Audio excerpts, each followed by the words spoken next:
আসসালামু আলাইকুম। সবাইকে স্বাগত জানাচ্ছি। আমি নাসরুল ইসলাম তন্ময়। শুরুতে বিআরবি কেবল সংবাদ শিরোনাম জানিয়ে দেব এই মুহূর্তে হাতে পাওয়া সর্বশেষ গুরুত্বপূর্ণ আপডেট বাংলা সংবাদ। শুরুতেই থাকছে ঢাকার আশুলিয়ায় ছাত্র জনতাকে হত্যার পর মরদেহ আগুনে পুড়িয়ে দেওয়ার ঘটনায় গ্রেপ্তার ঢাকা জেলার সাবেক অতিরিক্ত পুলিশ সুপার মোহাম্মদ আবদুল্লাহিল কাফিকে সাময়িক বরখাস্ত করা হয়েছে। মঙ্গলবার স্বরাষ্ট্র মন্ত্রণালয়ের জননিরাপত্তা বিভাগের পুলিশ এক শাখার সিনিয়র সচিব ডক্টর মোহাম্মদ আব্দুল মোমেন সই করা এক প্রজ্ঞাপনে এ তথ্য জানানো হয়েছে।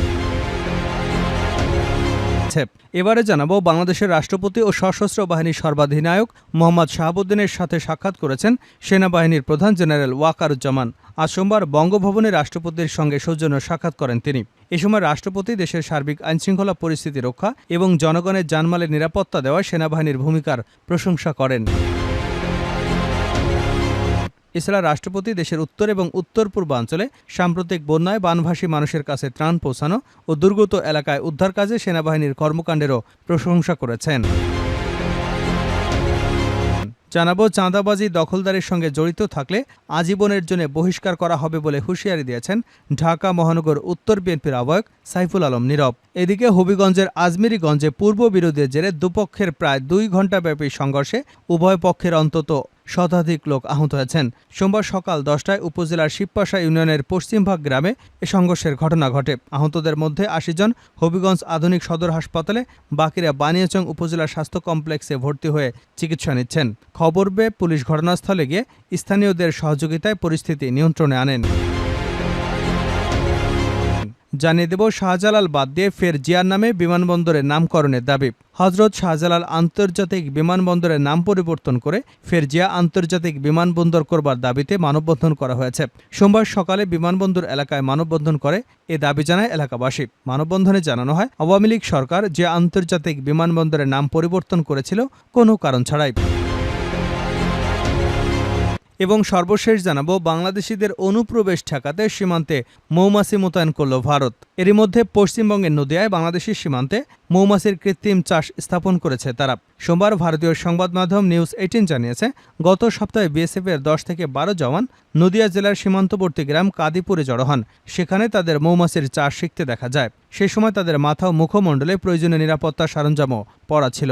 সংবাদ মাধ্যমটিতে প্রকাশিত ছবিতে দেখা যাচ্ছে সীমান্তে বেড়ায় বেশ কয়েকটি মৌবক্স ঝুলিয়ে রাখা হয়েছে। পশ্চিমবঙ্গের সঙ্গে বাংলাদেশের 46 কিলোমিটার সীমান্তের নিরাপত্তার দায়িত্বে আছে বিএসএফের 32 ব্যাটালিয়ন। তারাই এসব বক্স ঝুলিয়ে রেখেছে। এতক্ষণ শিরোনাম শুনছিলেন, এবার বিস্তারিত। প্রিয় দর্শক, আপনি যদি এই চ্যানেলে নতুন হয়ে থাকেন, ভিডিওটি দেখতে দেখতে চ্যানেলটি সাবস্ক্রাইব করে আমাদের সঙ্গে থাকুন। আর এই ভিডিও সম্পর্কে আপনি আপনার মূল্যবান মতামতটি কমেন্ট বক্সে জানিয়ে দিন। আর হ্যাঁ প্রিয় দর্শক, জানিয়ে দিন ভিডিওটি কোথা থেকে দেখছেন।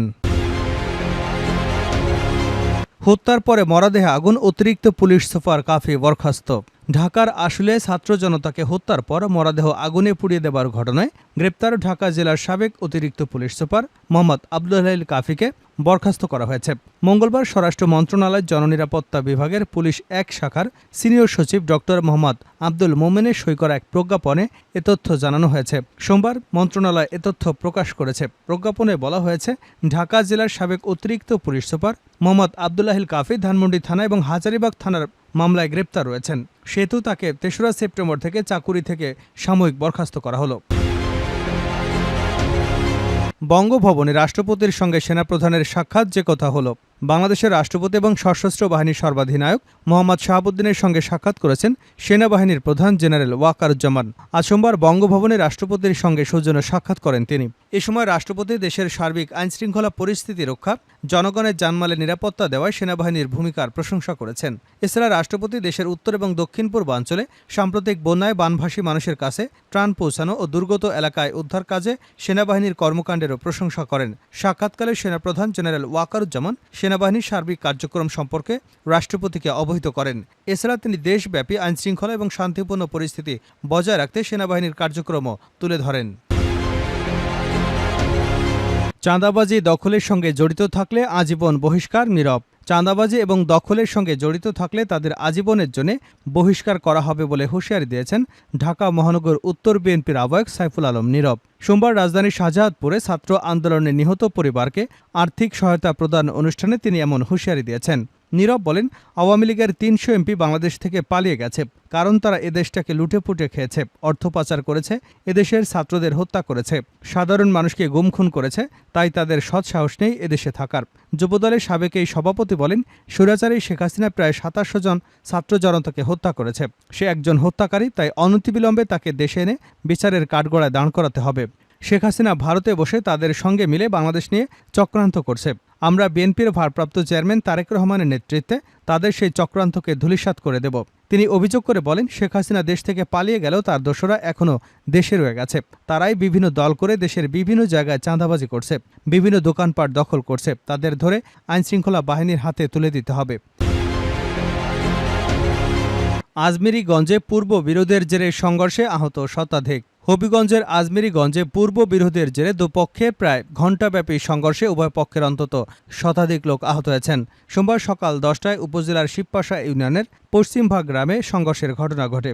আহতদের মধ্যে ৮০ জন হবিগঞ্জ আধুনিক সদর হাসপাতাল এবং বাকিরা বানিয়াচং উপজেলা স্বাস্থ্য কমপ্লেক্সে বিভিন্ন হাসপাতালে চিকিৎসা নিচ্ছেন বলে জানা গেছে। খবর পেয়ে পুলিশ ঘটনাস্থলে গিয়ে স্থানীয়দের সহযোগিতায় পরিস্থিতি নিয়ন্ত্রণে আনে।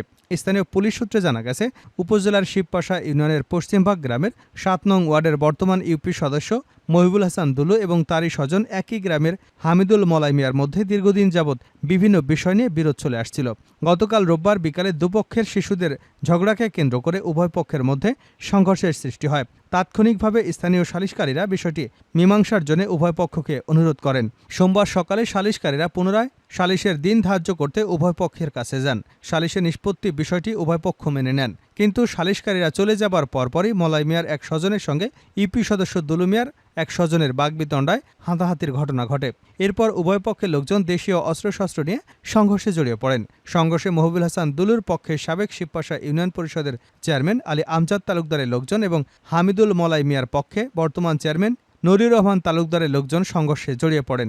ইউপি সদস্য মহিবুল হাসান দুলু জানান, গ্রাম্য দলাদলির বিষয় নিয়ে এ সংঘর্ষ বাধে। শিবপাশা ইউনিয়ন পরিষদের চেয়ারম্যান নূরুর রহমান তালুকদার বলেন, দুলু মিয়ার বাড়ির সামনে দিয়ে যাবার সময় মলাই মিয়ার এক স্বজনকে মারধরের ঘটনায় এ সংঘর্ষ বাধে। আজমেরীগঞ্জ থানার ভারপ্রাপ্ত কর্মকর্তা ওসি মোহাম্মদ ডালিম আহমেদ জানান, পূর্ব বিরোধের জের ধরে সংঘর্ষ হয়েছে। পরিস্থিতি বর্তমানে স্বাভাবিক রয়েছে। এখন পর্যন্ত কোনো পক্ষই অভিযোগ দায়ের করেনি। শাহজালাল বাদ দিয়ে ফের জিয়ার নামে বিমানবন্দরের নামকরণের দাবি। রাজধানীর হজরত শাহজালাল আন্তর্জাতিক বিমানবন্দরের নাম পরিবর্তন করে ফের জিয়া আন্তর্জাতিক বিমানবন্দর করবার দাবিতে মানববন্ধন করা হয়েছে। সোমবার সকালে বিমানবন্দর এলাকায় মানববন্ধন করে এ দাবি জানায় এলাকাবাসী। মানববন্ধনে জানানো হয়, আওয়ামী সরকার জিয়া আন্তর্জাতিক বিমানবন্দরের নাম পরিবর্তন করেছিল কোনো কারণ ছাড়াই। বক্তারা আরও বলেন, ছাত্র জনতার অভ্যুত্থানের মধ্য দিয়ে আওয়ামী সরকারের পতন হলেও রয়ে গেছে তাদের অনেক অন্যায্য কর্মকাণ্ড। তাই অন্তর্বর্তী সরকারের প্রধান উপদেষ্টার কাছে এলাকাবাসীর দাবি, অনতিবিলম্বে বিমানবন্দরের নাম পরিবর্তন করে আগের নাম ফিরিয়ে দেওয়ার। এ সময় বিমানবন্দর এলাকার বিভিন্ন শ্রেণী পেশার মানুষ এই মানববন্ধনে অংশগ্রহণ করেন। এছাড়াও ছাত্র জনতার অভ্যুত্থানে নিহতদের মাগফিরাত কামনা ও পরিবারের প্রতি সমবেদনা জানান বক্তারা। এর আগে ২০১০ সালের ১৫ই ফেব্রুয়ারি জিয়া আন্তর্জাতিক বিমানবন্দরের নাম পরিবর্তন করে হজরত শাহজালাল আন্তর্জাতিক বিমানবন্দর করার সিদ্ধান্ত অনুমোদন দেয় বিগত সরকারের মন্ত্রিসভা। বাংলাদেশিদের অনুপ্রবেশ ঠেকাতে সীমান্তে মৌমাছি মোতায়েন করল ভারত। সীমান্ত দিয়ে বাংলাদেশিদের অনুপ্রবেশ ঠেকাতে মৌমাছি মোতায়েন করেছে ভারতীয় সীমান্তরক্ষী বাহিনী বিএসএফ। এরই মধ্যে পশ্চিমবঙ্গের নদিয়ায় বাংলাদেশি সীমান্তে মৌমাছির কৃত্রিম চাষ স্থাপন করেছে তারা। সোমবার ভারতীয় সংবাদ মাধ্যম নিউজ 18 জানিয়েছে, গত সপ্তাহে বিএসএফের 10 থেকে 12 জওয়ান নদিয়া জেলার সীমান্তবর্তী গ্রাম কাদিপুরে জড়ো হন। সেখানে তাদের মৌমাছি চাষ শিখতে দেখা যায়। সে সময় তাদের মাথা এবং মুখমণ্ডলে প্রয়োজনীয় নিরাপত্তার সরঞ্জাম পরা ছিল। সংবাদ মাধ্যমটিতে প্রকাশিত ছবিতে দেখা যাচ্ছে, সীমান্ত বেড়ায় বেশ কয়েকটি মৌবাক্স ঝুলিয়ে রাখা হয়েছে।